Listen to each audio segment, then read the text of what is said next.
Can we have some of the Iron Scholars up, please?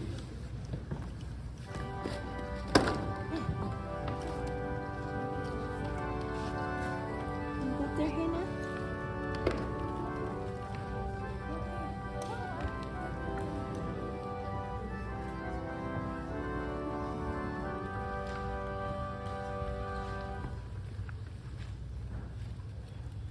Good morning. Man, it didn't improve from last week. Let's be joyful, huh? Let's see. What can I talk about today? Have you guys ever heard of a word? Temptation? Yes. Would you like to define temptation for me? I don't know how to explain it, but when you're like drawn to something that, yeah, you're like when you're drawn. You're drawn to something. Yes. It Okay. doesn't have to necessarily. Like a vacuum cleaner picking up? No. No. That kind of drawn. Well, I don't know how to say it without You said it fine. Let's see, what, you want to add to that at all?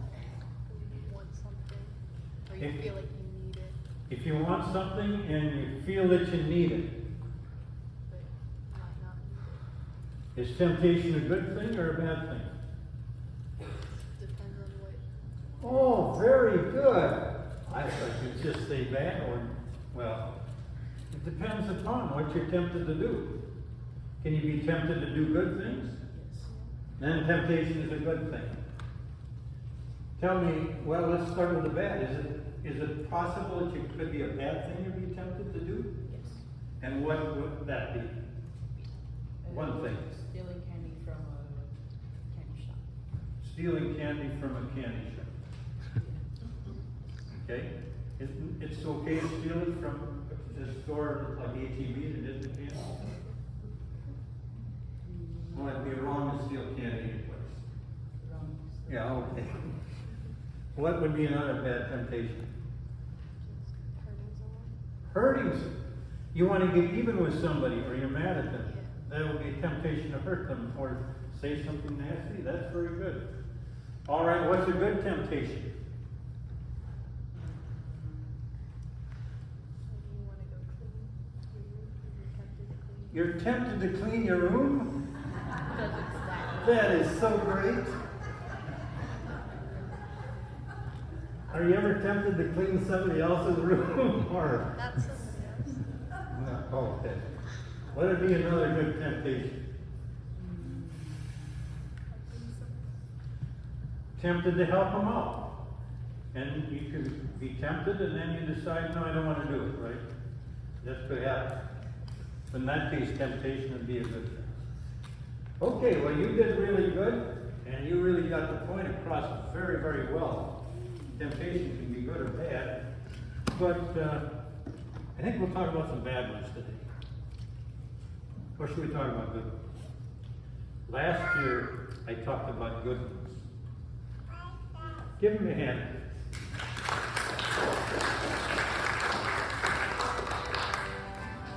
I'm tempted to get the new camera.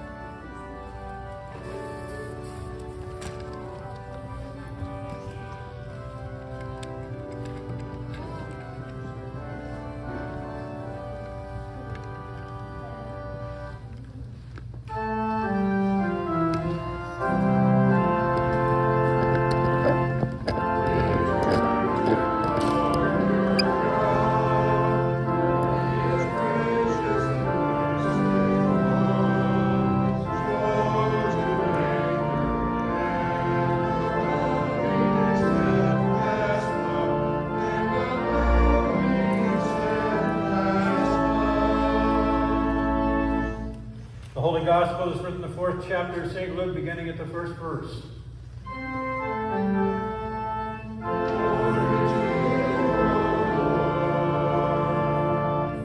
Jesus, full of the Holy Spirit, returned from Jordan and was led by the Spirit in the wilderness, where for 40 days he was tempted by the devil. He ate nothing at all during those days, and when they were over, he was famished. The devil said to him, "If you are the Son of God, command this stone to become a loaf of bread." And Jesus answered him, "It is written, one does not live by bread alone." Then the devil led him up and showed him in an instant all the kingdoms of the world. And the devil said to him, "To you I will give their glory and all his authority, for it has been given over to me, and I give it to anyone I please. If you then will worship me, it will be yours." Jesus answered him, "It is written, worship the Lord your God and serve only him." Then the devil took him to the highest to Jerusalem and placed him on the pinnacle of the temple, saying to him, "If you are the Son of God, throw yourself down from here, for it is written, he will command his angels concerning you to protect you, and on their hands they will bear you up, so that you will not dash your foot against a stone." Jesus answered him, "It is said, do not put the Lord your God to the test." When the devil had finished every test, he departed from him until an opportune time. Here ends the gospel for the day.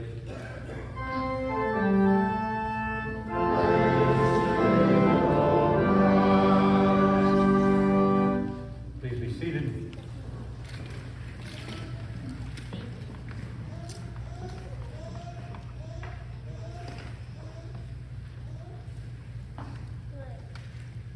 In Oscar Wilde's play, Lady Windermere's Fan, Oscar Wilde has one of the heroes of that play to say, "I can resist anything except temptation." The word today is temptation.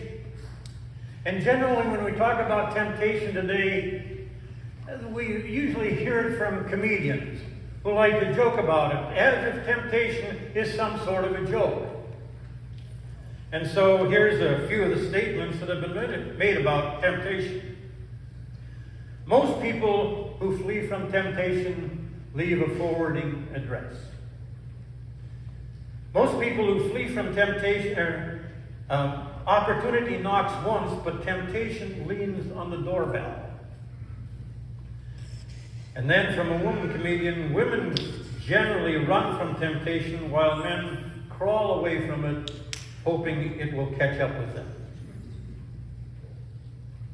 Temptation is the word. And temptation seems to start at a very early age. As a matter of fact, one of the news programs, 2020, some time ago ran a little thing about temptation with 4-year-olds. And what they did is put a group of 4-year-olds in a line which they could televise through a smoke glass, a one-way glass. And what they did is they put a tray in front of them with 3 or 4 M&Ms. And all of these kids like M&Ms. They tested that out first. And they put them in the tray in front of them, and then they told them that if you don't touch these M&Ms in front of you for 5 minutes, you can have a full package, a giant package. They asked if they all understood that. They said they did, and then they left the room. And it was interesting to see the kids eye the M&Ms in front of them, and they would look back and forth, and they kind of talked to one another a little bit, and then one of them reached over and picked one up and took it and snuck it into his mouth. And then one of the others was looking at it, and he started. And many of them were just fidgeting around and just waiting for an opportunity. By the time the 5 minutes are up, over half of the kids had eaten all the M&Ms on their plate. Temptation is an interesting thing. In our text today, classic story about Jesus being tempted by the devil. He was in the wilderness preparing for his ministry for 40 days, and he's famished. He was fasting, but this doesn't mean he couldn't eat for 40 days. It meant that he didn't have any food between sunup and sundown. That's what fasting was. And so, but anyway, he comes and he is famished, and the devil asks him to change the rocks there into bread. And then he said, you don't live by bread alone. The next one is he asks him to fall down and worship him. He says, you worship nobody but God himself. And then he takes him up on the top of the temple and tells him to cast himself down, play a little fast and loose with your life, because if you throw yourself down, if God really cares about you, he'll catch you on the way down. And then the points of the story are classic in that, first of all, one of our greatest temptations is material things. The other is to find a second God that's more important than the primary. And the third is playing fast and loose with your life, because God will protect you some way. So one of the things I did this past week was ask a number of people what they thought the chief 3 temptations were. And you kind of probably can guess what most of them were. It was greed, lust, just being careless with your life.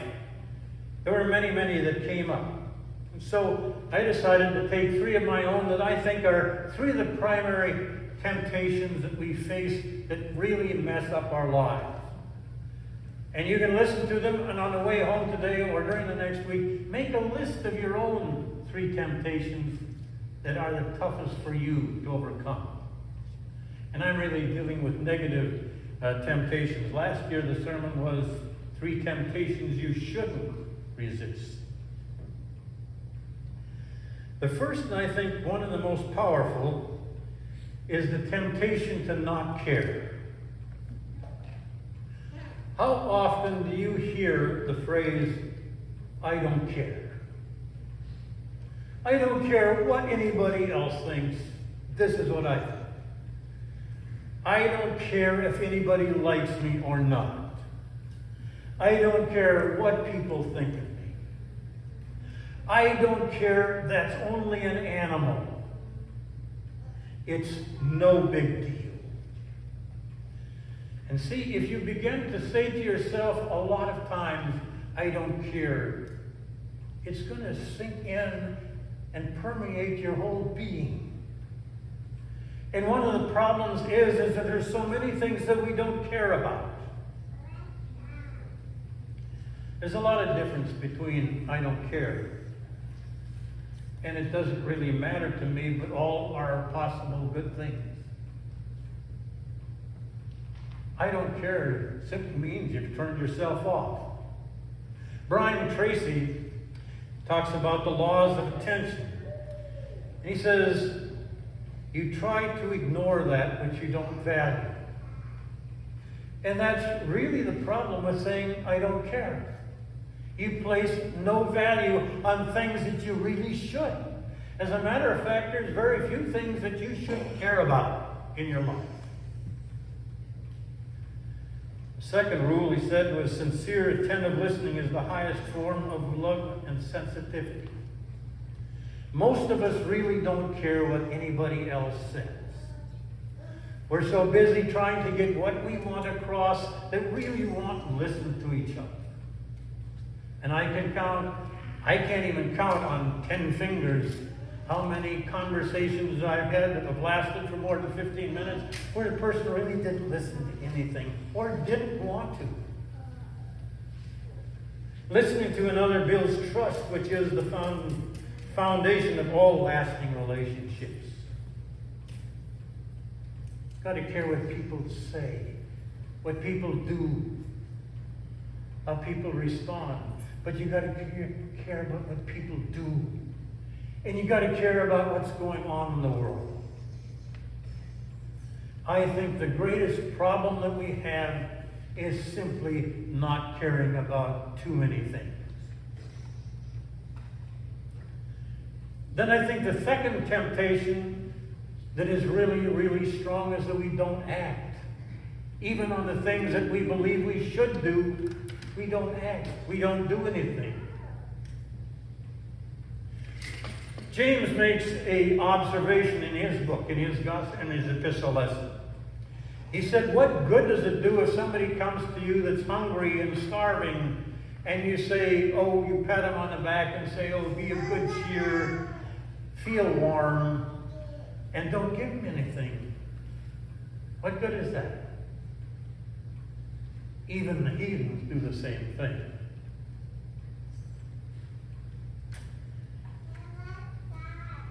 Yesterday, no, the day before yesterday, very simple thing, shows how this works.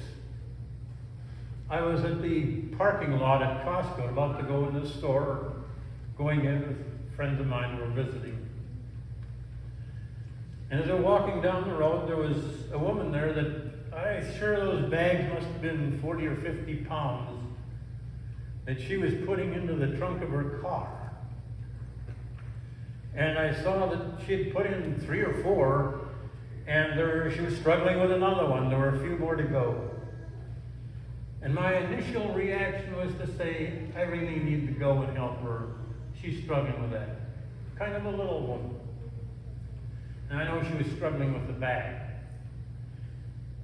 And then say to myself, well, maybe she'll think I'm just inappropriate. Maybe she'll think I'm strange.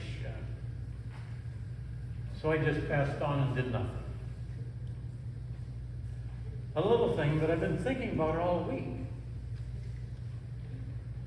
It's not that significant, really. Oh, well, if we start caring about it, we had an opportunity to do something, and we just passed it by. And then I began to think of how many opportunities that I had during the past day where I might have had an opportunity to do something, and I closed my eyes. In my diary that I had when a young kid, my mother wrote a quote that she'd quote a lot of times. It was written by a Quaker minister, and he said, I only passed this way once. And so if there is any good that I can do, or any kindness that I can show another human being, let me do it today. Let me not neglect or prolong it, for I might not come this way again. I've seen that many, many times. This is the instructions my mother wrote to me. And oh, I wish that that had been the core part of my life. But like so many others, I yielded to the temptation not to do anything. One of the things that Jesus always did, he always did something when he met a person. Spiritual, physical, whatever. There was always an action that took place. The Good Samaritan is the parable supreme about passing on the other side, about a man who's beaten up and lying by the roadside, and 2 of the members of the church walk by and do nothing. But the one who is a stranger and a part of a different race helps the Samaritan. And Jesus said, who was his neighbor? It's obvious. And then, that judgment scene in Matthew, at the end of Matthew, it is so terrifying, isn't it? I was hungry, and you gave me to eat. I was thirsty, and you gave me to drink. I was in prison and in the hospital, and you came to visit. And you say, Lord, I never saw you, I never saw you. And he said, but if you did it to the least of these, my brethren, you did it to me. And then he says, I was hungry, and you didn't feed me. I was thirsty, and you didn't give me drink. I was in prison, I was in addiction, whatever, and you didn't do anything. And we try to justify it, just like we always do. It's always easier to pass on the other side. There's always a temptation to not care. There's a temptation always, even when we know what to do, we don't do it. The third that I have that I think is one of the most powerful temptations is the failure to consider anybody else's opinion or position equal or more important than your own. We always have that stereotype of the boy that football comes out with the football on the lawn, and he doesn't get to play the game he wants to, so he takes the football and goes home. Today we are involved in a brutal, brutal war, and that is the high point of the failure to consider anybody equal or more important than you. But it happens in so many ways. It happens in every church. My opinion is what counts. Nobody else's does. The devil asks us to bow down and worship him. And we feel that if we just bow down and worship ourselves, it's okay. Nicholas Kazantzakis wrote a wonderful book. It's called The Last Temptation of Christ. If I got it, if you want to read it, it's powerful. But the last temptation Jesus has in Nicholas Kazantzakis' book, for which he was denied a Christian burial, is that as he was on his way to the cross, he started thinking about how nice it would be if he just got married to Mary Magdalene and had a family and skipped this whole business of salvation for mankind. He said, Kazantzakis said, well, he thought about it briefly.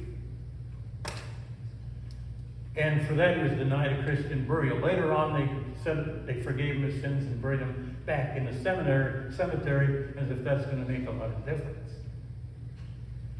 But Kazantzakis was right. Jesus did have a moment where he said, God, if you can take this cup of suffering away from me so I don't have to endure it, I'd really appreciate it. Fortunately, he added the last part and said, nevertheless, not my will, but your will be done. So we're free and we're saved because he resisted that temptation to give it all up. There's one more thing we can take from a test on temptation. There's a test on temptation with a dog. Have you ever gone through dog training? It's really good. We learn something from it. And they will put, in their training to obey commands, they put a little piece of meat out there and they say, no, stay there. Can't move. One of the most interesting things that I liked about that dog training, or learned from that dog training that applies spiritually, as long as you look at the dog in the eyes and say, no, no, don't take it, the dog won't do it. But when you turn your head, the dog will sneak up and get it. When we're ready to face temptation, if you look at the face of God, you'll probably resist it.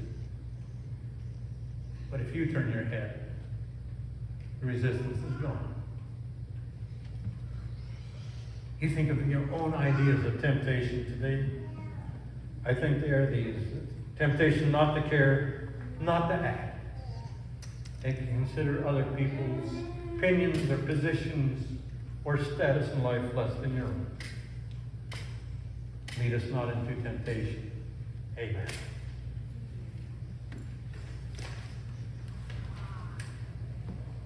Sermon hymn, In the Cross of Christ Thy Glory, 324. Please stand as you are able. 324.